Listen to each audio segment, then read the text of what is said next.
आगे चढ़ जाओ।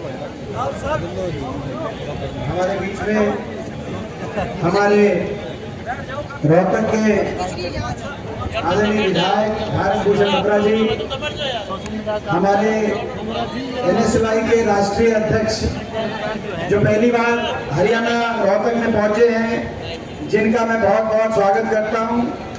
आपके हाथ में राहुल जी ने, कांग्रेस पार्टी ने हमारे छात्र संगठन की NSY की जो कमान दी है, मुझे पूरा विश्वास है कि आपके कुशल नेतृत्व से हमारा छात्र आंदोलन पूरे देश में बहुत मजबूत होगा।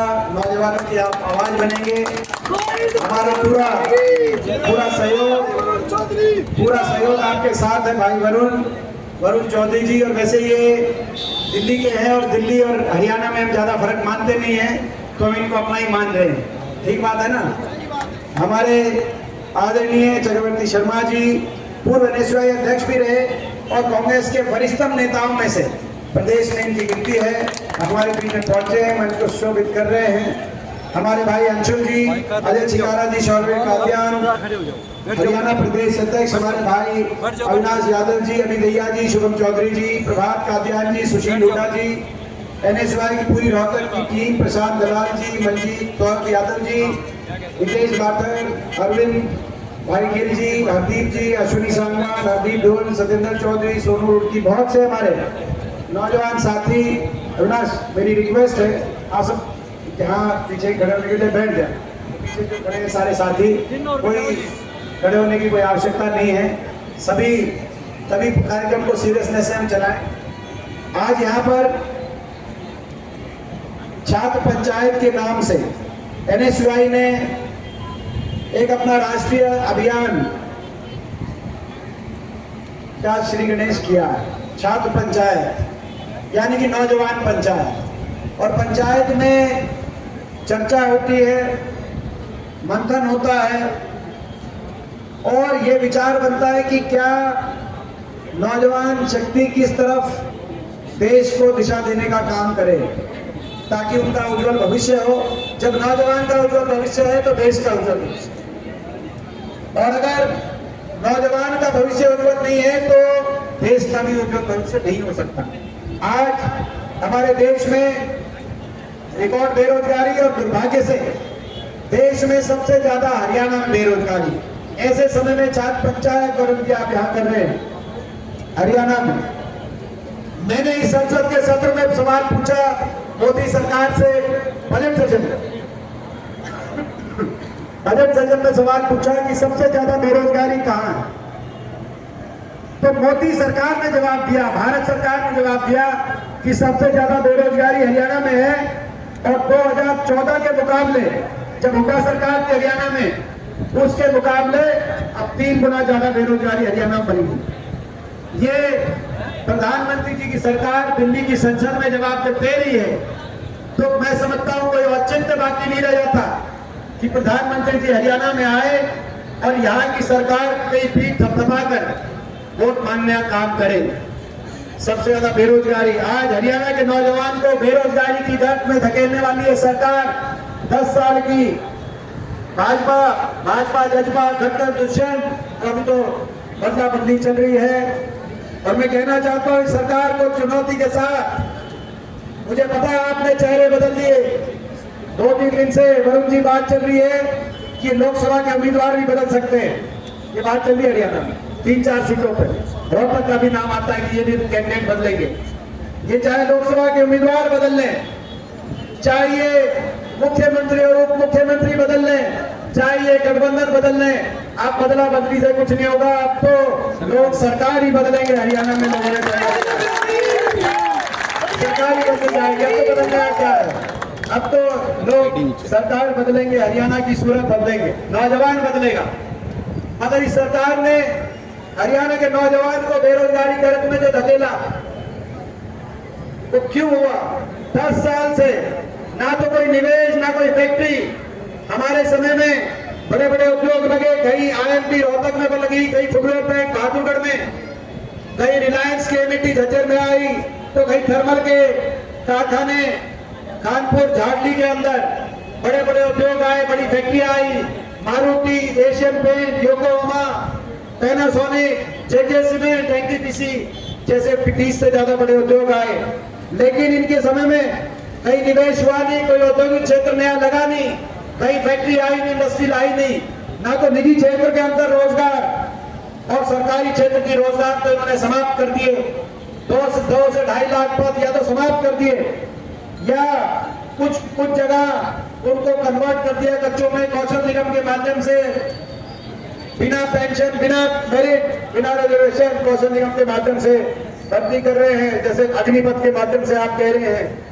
और जहां पे 5 साल तक जो बता रहा था भाई, सीईटी वाला भाई बता रहा, 5 साल तक कोई बड़ा और बड़ी रोजगार कोई निकाला नहीं, कहीं अगर निकाला तो भर्ती घोटाले, 30 के लगभग हरियाणा भर्ती घोटालों की भेंट चढ़ गई नौकरियां, एचपीएससी, एसएससी के दफ्तरों में करोड़ों रुपए की बरामदगी, दफ्तर के अंदर बरामदगी, वरुण जी आप सोच सकते हैं। और उसके बाद 5 साल तक जो पोस्ट निकली, उन पोस्टों में अगर कोई एक आधी लिस्ट उन भर्ती घोटालों से बचाकर कोई लिस्ट आ भी गई, तो उन लिस्टों में हरियाणा से ज्यादा हरियाणा के बाहर के नौजवानों को उन लिस्टों में जगह मिली। एसडीओ की लिस्ट आई 2019 में से 80 में से 78 बाहर के, केवल 2 हरियाणा के। 2021 में एसडीओ इलेक्ट्रिकल की लिस्ट आई, एसडीओ इलेक्ट्रिकल की लिस्ट में 99 में से 77 बाहर के, केवल 22 हरियाणा के। इस वर्ष लिस्ट आई एसडीओ की, एसडीओ मैकेनिकल की लिस्ट आई 46 में 19 बाहर के। अभी असिस्टेंट प्रोफेसर टेक्निकल एजुकेशन की लिस्ट आई इसी वर्ष, 156 में से 103 बाहर के, केवल हरियाणा के 50, 52, 53 हरियाणा। ये स्थिति बन गई। जो लिस्टें आई हरियाणा के बच्चों को तो कहीं बाहर दूसरे प्रदेशों में तवज्जो मिल नहीं रही, और हरियाणा के अंदर ये लिस्ट कहां से आती है मैं पूछना चाहता हूं इस सरकार से। ये जो सरकार है ये कौन सी कहां से पर्ची आती है, जिस पर्ची के आधार पर हरियाणा की लिस्ट में बाहर के बच्चों का सिलेक्शन हो जाता है, हरियाणा के बच्चे रह जाते हैं। पंचायती राज, ब्लॉक डेवलपमेंट पंचायती अफसर की लिस्ट आई 7 में से 5 बाहर के। एचसीएस की लिस्ट आई 36 बाहर के, एचसीएस में 36 बाहर के। जब यूपीएससी में हरियाणा के बच्चे टॉप करते हैं तो हरियाणा के अंदर एसडीओ और पीडीओ की लिस्ट में हरियाणा के बच्चों का नंबर आता नहीं। ले देकर 5 साल के बाद ग्रुप डी निकाल देते हैं, और ग्रुप डी में सबसे ज्यादा जो क्वालिफाइड बच्चे हैं उनको ग्रुप डी में लाकर 2019 में भी ये किया, और 5 साल के बाद 2024 में भी ये किया। ग्रुप डी की लिस्ट निकालते हैं, ज्यादातर बच्चे और क्वालिफाइड होते हैं, वो छोड़ देते हैं, पद खाली हो जाते हैं। 5 साल बाद दोबारा उन पे इश्तिहार देकर दोबारा वो लगाकर, और बेरोजगारी पे नमक छिड़कने का काम ये सरकार करती है। आज ये स्थिति आ गई हरियाणा में। हरियाणा का नौजवान बेरोजगारी के चौराहे पे खड़ा हो गया, कोई डिप्रेशन की तरफ, कोई नशे की तरफ। आज नशे में नंबर 1 बन गया हरियाणा। कहीं कोई अपराध की तरफ, अपराध की बात आती है, कहीं कोई अपना घर बार बेचकर विदेशों में पलायन कर रहा है। आज हरियाणा कई जिलों में कोई गांव नहीं बचा जहां डंकी के रास्ते।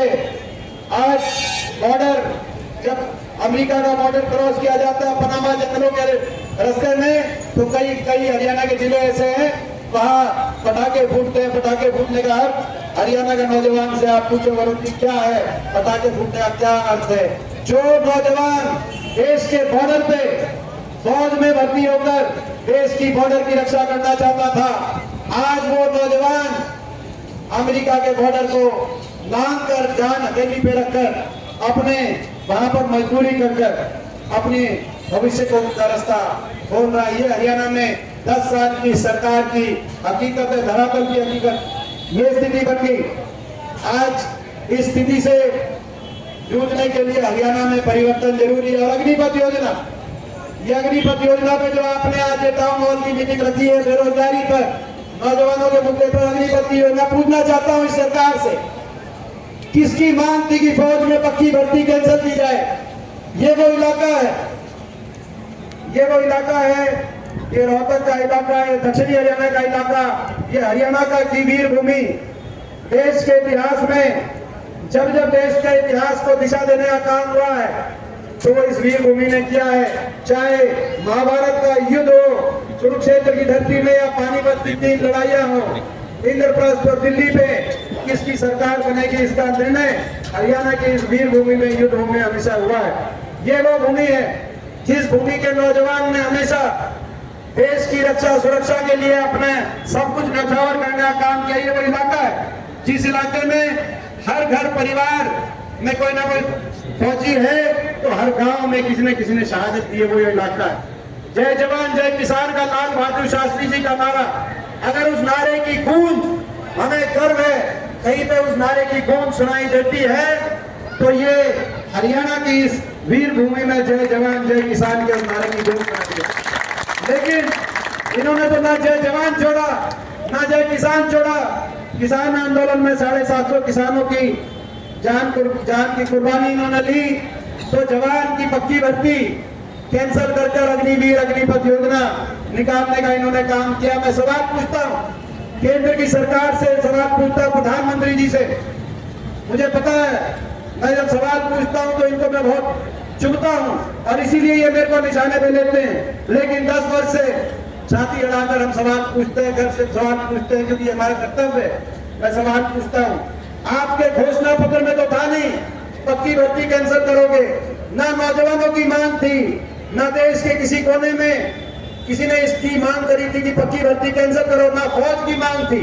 क्योंकि जनरल नरवणे जब फौज से रिटायर होकर बाहर आए तो उन्होंने कहा जीत की योजना लेके आए, हम बहुत आश्चर्यचकित हो गए। ये तो फौज ने कभी मांगा ही नहीं था, सोचा ही नहीं था।